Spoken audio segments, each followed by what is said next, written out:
Bonjour à tous, je suis ravie de vous retrouver pour une nouvelle session de pâtisserie. Alors à émission exceptionnelle, dessert exceptionnel. Vous avez dû le voir, dans l'émission Le meilleur pâtissier, c'était la 100e. Je vous propose donc de refaire avec vous la recette de ma mousse au chocolat qui m'a fait gagner cette épreuve. La mousse au chocolat est composée d'un biscuit fondant au chocolat, d'une croustillante pâte sucrée au cacao, un insert de crémeux au chocolat caramel et d'une mousse onctueuse au chocolat et à la cannelle. C'est parti pour la recette. On démarre avec le crémeux au chocolat. Pour cette recette, nous aurons besoin de 90 g de lait entier, 90 g de crème liquide, 40 g de jaune d'œuf, 110 g de chocolat au caramel, 10 g de sucre, des noisettes entières et 1 g de gélatine en feuilles. Nous allons commencer par verser le lait et la crème et nous allons la porter à ébullition. Dans un bol, nous allons mettre les jaunes d'œufs avec le sucre et nous allons blanchir légèrement le mélange. On a donc fait chauffer la crème et on va en verser un petit peu sur les œufs. On va reverser le mélange dans la casserole. On va continuer à cuire ça jusqu'à 82-84 degrés sans arrêter de remuer. Lorsqu'on a atteint la température de 82-84 degrés, on ajoute la gélatine essorée et on va verser le mélange sur le chocolat fondu. Et on va mixer à l'aide du mixeur plongeant. Petite précision sur le chocolat, j'utilise un chocolat qui a un goût de caramel. Je vous mettrai le lien du chocolat que j'utilise dans la description de la vidéo. Maintenant, bien sûr, si vous n'aimez pas ou si c'est un chocolat que vous ne trouvez pas, vous pouvez le faire avec du chocolat au lait. Sans aucun souci, ça marche bien aussi. Donc, on continue la recette avec le crémeux chocolat. Pour le moule, j'utilise ce moule en forme de sphère. Je vous mettrai le lien dans la vidéo. Si vous n'arrivez pas à ce moule, vous pouvez le faire dans des demi-sphères. Donc vous faites 2 demi-sphères que vous collez ensemble, ça vous fera une boule. Ça revient au même. Là, l'avantage, c'est que la boule est faite tout de suite. Donc tout simplement, on coule le crémeux à l'intérieur. On va rajouter une noisette à l'intérieur de chaque petite sphère. On essaye de faire en sorte qu'elle soit au centre de la bille, parce qu'à la découpe, ça sera joli. Et on termine de remplir avec le crémeux. Nous avons terminé de remplir nos moules de crémeux au chocolat. On va maintenant mettre tout ça au congélateur toute une nuit, minimum 4 heures. En tout cas, il faut que les petites boules soient vraiment dures pour pouvoir les démouler. On continue maintenant la recette avec le biscuit au chocolat. Donc pour ce biscuit au chocolat, nous allons avoir besoin d'un œuf, 60 g de farine, 50 g de sucre, 60 g de beurre, 12 g de lait, 10 g de cacao en poudre, 3 g de levure chimique et des noisettes concassées. on commence le biscuit en cassant un œuf. On ajoute ensuite le sucre et on va blanchir le mélange rapidement.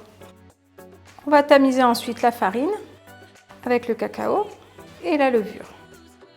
Et on tamise délicatement sur le mélange. On mélange doucement la préparation. On va ajouter le lait. Et pour terminer, on ajoute le beurre fondu. Et on mélange une dernière fois. On a terminé notre biscuit au chocolat, il est bien lisse et bien brillant. On va maintenant verser notre biscuit dans notre moule. On va parsemer de noisettes torréfiées et on enfourne 7 à 8 minutes dans un four préchauffé à 170 degrés. C'est parti. Nous allons maintenant préparer la pâte sucrée au cacao. Nous allons avoir besoin de un œuf, 30 g de poudre d'amande, 30 g de cacao non sucré, 210 g de farine, 90 g de sucre glace, 120 g de beurre et de la fleur de sel. Pour la pâte sucrée au cacao, le procédé est le même que pour la pâte sucrée standard. Donc on va d'abord mettre le beurre. Il faut toujours que le beurre soit à température ambiante, c'est très important, avec le sucre glace. Et donc maintenant, nous allons crémer le beurre et le sucre glace. On va rajouter l'œuf et on va mélanger de nouveau quelques secondes. On ajoute ensuite la poudre d'amande, le cacao en poudre, la farine que j'ai préalablement tamisée et 2 pincées de fleur de sel. Et on va mélanger jusqu'à ce que la pâte soit homogène. La pâte est prête, nous allons maintenant la mettre au frigo environ 2-3 heures. L'idéal, comme dit, c'est de la préparer la veille, comme ça vous n'aurez plus qu'à l'étaler le jour J. J'ai récupéré le biscuit au chocolat, il est refroidi. Et on va maintenant détailler notre biscuit en cercle de 4 cm à l'aide d'un emporte-pièce. Mon biscuit a beaucoup développé. Pour qu'il soit un peu plus fin et qu'il rentre mieux dans les moules, je vais le couper en deux pour qu'il fasse environ 1 cm de hauteur. Et on va réserver les biscuits jusqu'au moment du montage. J'ai récupéré ma pâte sucrée du réfrigérateur. On va maintenant la déposer entre 2 feuilles de papier cuisson ou 2 feuilles de papier guitare et on va l'étaler sur une épaisseur d'environ 3 mm. La pâte est étalée et refroidie au congélateur pendant environ 15 minutes. Maintenant, on va la détailler en cercles de 7 cm. On dépose nos cercles sur une toile de cils peints pour avoir notre joli petit quadrillage. Et on mettra dans un four préchauffé à 160 degrés pendant 10 à 12 minutes. On continue maintenant la recette avec la mousse au chocolat et à la cannelle.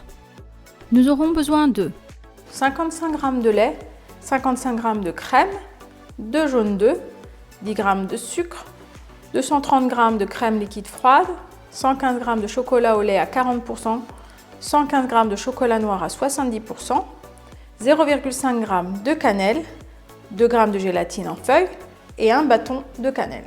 On va commencer par verser le chocolat dans un bol et on va le faire fondre au micro-ondes. Nous allons maintenant verser le lait et la crème. On ajoute ensuite le bâton de cannelle et la cannelle en poudre. On va faire bouillir le mélange et on laissera infuser la cannelle 5 à 10 minutes. Je rajoute maintenant le sucre sur les jaunes d'œufs et je fouette pendant quelques secondes pour blanchir le mélange. On va verser complètement la crème pour enlever toute la cannelle. On va reverser le mélange dans la casserole et on va cuire à la nappe à 82-84 degrés. Notre mélange est à environ 82-84 degrés. On va rajouter maintenant la gélatine essorée et maintenant on va verser en 3 fois sur le chocolat fondu. On fait l'émulsion à partir du centre pour que le chocolat devienne bien brillant. Et une fois qu'on a rajouté la crème en 3 fois, on termine l'émulsion au mixeur plongeant, puis on réserve le mélange et on laisse baisser la température à environ 28 degrés pour pouvoir commencer à monter la crème en chantilly.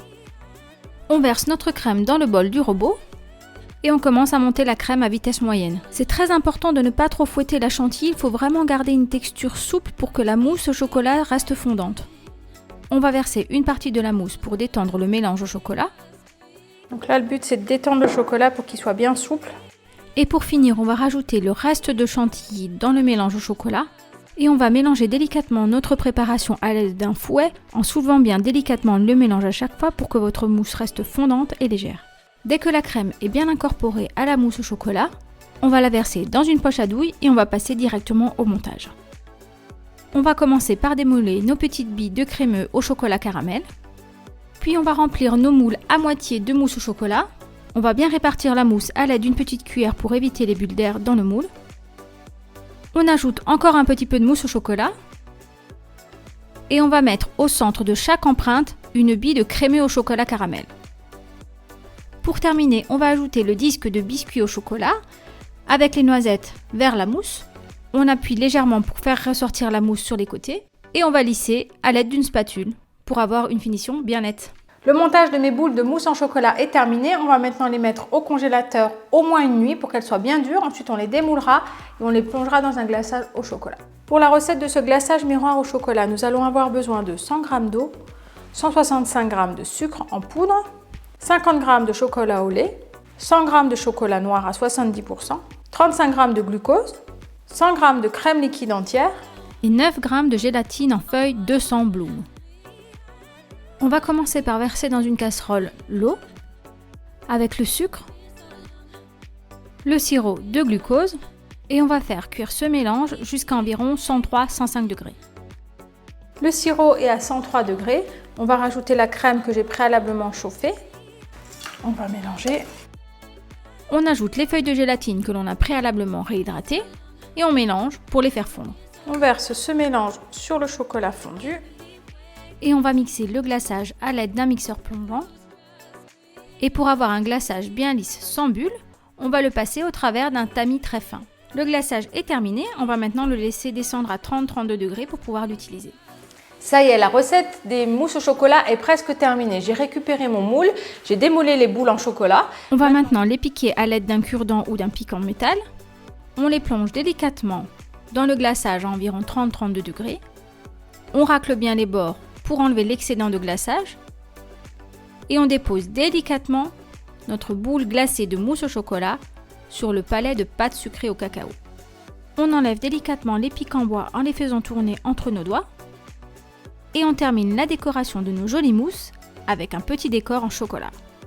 Ça y est, la recette de la mousse au chocolat est terminée et j'espère qu'elle vous a plu. On a des jolies boules bien brillantes avec une mousse au chocolat à la cannelle et un crémeux au chocolat. Tout ça sur une jolie pâte sucrée bien croustillante.